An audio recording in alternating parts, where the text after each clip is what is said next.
14 అనే రోజున వేడుక పుట్టినరోజు జరుగుతుంది అని అంటే అది ఈ సృష్టిలో డాక్టర్ బాబాసాహెబ్ అంబేద్కర్ తప్ప మరొక నాయకుడు లేడు. ఈరోజు ఈ భారతదేశానికి రాజ్యాంగాన్ని అందించినటువంటి మహానుభావుడు డాక్టర్ బిఆర్ అంబేద్కర్. అయితే మరి ఆ మహానుభావుడిని ఈ భారతదేశం గుర్తించకపోవడం చాలా బాధాకరం. ఈ భారతదేశంలో అస్పృశ్యతగా అంటరానితనంలో ఊరికి దూరాన వెలివేయబడి ఉన్నటువంటి జాతులన్నిటినీ సమీకరించి వాటన్నిటి కోసం వారందరినీ ఈ దేశంలో ఉన్నటువంటి ఆధిపత్య కులాలుగా చెప్పబడేటటువంటి ఆ రోజుల్లో పిలువబడేటటువంటి ఎవరైతే బ్రాహ్మణ వ్యవస్థలో ఉన్నటువంటి బ్రాహ్మణులు గాని, రాజులు గాని, ఆర్యవైశ్యులుగా పిలువబడేటటువంటి కోమటలు గాని వీరందరూ ఆధిపత్యంలో ఉండి అప్పుడున్నటువంటి అస్పృశ్యత అంటరానితనంలో ఉన్నటువంటి ఎస్సీ, ఎస్టీ, బీసీ, మైనార్టీ, బడుగు బలహీన వర్గాల జాతులన్నింటినీ అణిచివేయలేటువంటి పరిస్థితుల్లో వారందరికీ ఎదురు తిరిగి అడ్డొడిగి వారందరి పక్షాల వ్యతిరేకంగా ఉండి మనందరి పక్షాన ఒక పోరాటం చేసినటువంటి పోరాట యోధుడు డాక్టర్ బిఆర్ అంబేద్కర్. ఈ రోజు మనం చెప్తా ఉంటాం బాబాసాహెబ్ జయంతి ఉత్సవాలు, ఆయన రాజ్యాంగ నిర్మాత, ఆయన రాజ్యాంగాన్ని రచించారని మాత్రమే చెబుతా ఉంటాం. అంబేద్కర్ విషయంలో మనం చూస్తా ఉంటే రాజ్యాంగాన్ని నిర్మించడమే కాదు, డాక్టర్ బాబాసాహెబ్ అంబేద్కర్ అంటే ఈ దేశ వ్యవస్థ రూపకర్త, ఈ దేశంలో ఉన్నటువంటి వ్యవస్థలు ఏవైతే ఉన్నాయో వాటన్నిటి యొక్క సృష్టికర్త. ఈ దేశంలో ఈ రోజున అంబేద్కర్ జయంతి సందర్భంగా ఇక్కడ ఉన్నటువంటి యువత కావచ్చు, అంబేద్కర్ యువజన సంఘం కావచ్చు, ఇక్కడ ఉన్నటువంటి పెద్దలేమి చిన్నలేమి అందరూ కూడా ఈ రోజు స్వేచ్ఛ స్వతంత్రాలతో తిరుగుతున్నారు. ఈ రోజు ఈ కార్యక్రమాన్ని ఇంత ఉత్సాహకారాలతో చేస్తున్నారు అంటే దానికి కారకుడు కూడా డాక్టర్ బాబాసాహెబ్ అంబేద్కర్. భారత రాజ్యాంగంలో పొందపరిచినటువంటి స్వేచ్ఛ అనే అంశం ఏదైతే ఉందో అందులో భాగంగానే ఈ రోజున వివిధ కులాలు, వివిధ మతాలు, వివిధ ప్రాంతాల నుంచి వివిధ జాతుల మధ్యలో అరగారబడిపోయినటువంటి వర్గాలుగా ఉన్నటువంటి మనం, షెడ్యూల్ కులాలకు సంబంధించినటువంటి వ్యక్తులుగా ఉన్నటువంటి మనం, బహుజన జాతులుగా ఉన్నటువంటి మనం, ఈ రోజున ఆర్థిక స్థితిగతులతో వెనకబడిపోయినటువంటి మనం ఈ రోజున ఈ సంతోషంతో ఈ రోజు ఇక్కడ ఈ కార్యక్రమం చేస్తున్నామనంటే భారత రాజ్యాంగం ద్వారా డాక్టర్ బాబాసాహెబ్ అంబేద్కర్ మనకు కల్పించినటువంటి హక్కు. ఈ రోజున చాలా చోట్ల మనం మాట్లాడుతూ ఉన్నప్పుడు అంబేద్కర్ కొన్ని వర్గాలకి లేదు, కొన్ని జాతులకి లేదు, కొన్ని కులాలకు మాత్రమే చేశారు అనేటటువంటి అపోహని వీడిపోవాలి. ఈ సమాజంలో ఉన్నటువంటి ఈ దేశంలో ఉన్నటువంటి వివిధ కులాలు, వివిధ మతాలు, వివిధ ప్రాంతాలకు సంబంధించి అందులో భాగంగా 6000 కులాల పైగా ఉన్నటువంటి కులాలందరికీ వారితో పాటు ఎవరైతే గతంలో ఆధిపత్యంగా ఉన్నారో వారిని సమీకరిస్తూ ఈ రోజున కొన్ని కులాలు కమ్మవారు కానీ, రెడ్డివారు కానీ, కాపువారు కానీ మేము ఇక్కడ ఆధిపత్యం చేస్తాము, మేము మాత్రం ఈ రాష్ట్రాల్ని పరిపాలిస్తామని చెప్పేటటువంటి వ్యక్తులుగా ఎవరైతే ఉన్నారో వారికి కూడా ఈ రోజున భారత రాజ్యాంగం ద్వారా ఆ అవకాశాన్ని కల్పించింది డాక్టర్ బాబాసాహెబ్ అంబేద్కర్.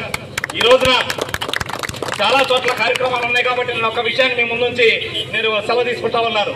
ఈ రోజు ఈ భారతదేశంలో లేదు మన ఆంధ్రప్రదేశ్ లో మనం చూసుకుంటా ఉంటే 2 కులాలు మాత్రమే ప్రధాన పాత్ర పోషిస్తూ ఆ 2 కులాలకు సంబంధించినటువంటి వ్యక్తులు మాత్రమే మీరు చూసిన కాలం నుంచి ఈ రోజు మనం ఉన్నటువంటి వయసును బట్టి మనం చూసుకున్నా ఎప్పుడూ కూడా ఆ 2 కులాల వారే ఈ రాష్ట్రంలో ముఖ్యమంత్రులుగా ఉన్నారు. అంటే రిజర్వేషన్ అనేది ఎవరికి వస్తుంది?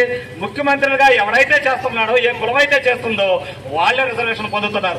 ఎందుకనంటే డాక్టర్ బాబాసాహెబ్ అంబేద్కర్ రాజ్యాంగాన్ని రచించే ముందు, రాజ్యాంగాన్ని తయారు చేసేటప్పుడు, రాజ్యాంగాన్ని రూపొందించేటప్పుడు అక్కడ జరిగినటువంటి విషయంలో అప్పుడున్నటువంటి పెద్దలు ఎవరైతే ఉన్నారో బ్రాహ్మణులు కానీ, రాజులు కానీ, ఆర్యవైశ్యులు కానీ వీళ్ళు ఒకటే మాట చెప్పారు, ఈ దేశాన్ని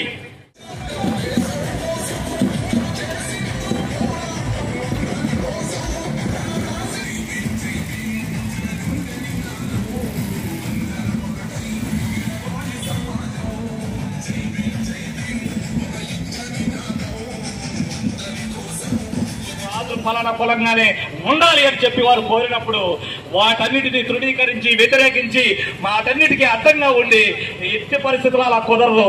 ఈ దేశంలో పుట్టిన వాడు ఎవరైనా సరే, ఈ దేశంలో పుట్టినటువంటి వ్యక్తి ఓటు హక్కు సాధించిన తర్వాత వాడు ఏ కులం వాడైనా, ఏ మతం వాడైనా, ఏ ప్రాంతం వాడైనా ఎవరైనా ఈ దేశాన్ని పరిపాలించే హక్కు ఉండాల్సిందే అని ఆ రోజున భారత రాజ్యాంగంలో డాక్టర్ బిఆర్ అంబేద్కర్ రాయబట్టి ఈ రోజున ఈ రాష్ట్రంలో కమ్మారెడ్డిలు పరిపాలిస్తూ ఉన్నారు.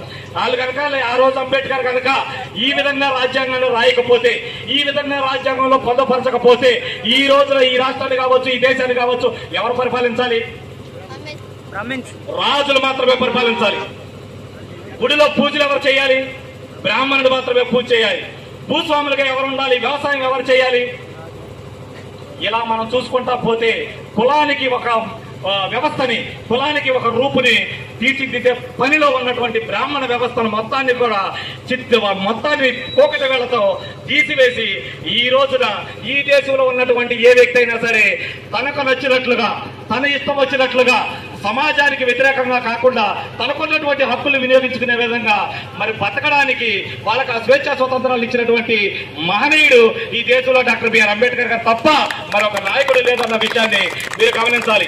అయితే ఈ రోజున డాక్టర్ బాబాసాహెబ్ అంబేద్కర్ జయంతి వేడుకల్లో మనం జయంతి వేడుకల్లో ఉత్సాహగానాలతో చేయాల్సిన అవసరం ఎంతైనా ఉంది.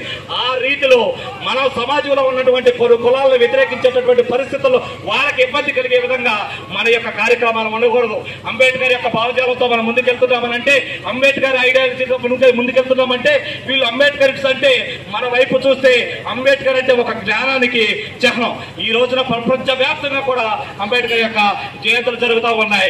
జ్ఞానం అన్నా, చదువు అన్నా, విజ్ఞానం అన్నా విశ్వవిద్యాలుగా ఉన్నటువంటి డాక్టర్ బాబాసాహెబ్ అంబేద్కర్ తప్ప మరొక నాయకుడు లేడు. కాబట్టి అలాంటి తెలివితేటలతో, మేధస్సుతో మనందరం నడుచుకుని ఎదుటి వారికి, మిగతా కులాల వారికి మన మీద ఆధిపత్యం చేయబడాలని ప్రయత్నం చేసేటటువంటి కులాలందరికీ కనువిప్పుగా మనం అంటే ఏదో తెలియాలి అంటే వారు అంబేద్కర్ రైట్స్, వాళ్ళు అంబేద్కరీలు, వాళ్ళు తలుచుకున్నారంటే ఏదైనా చేయగలరు.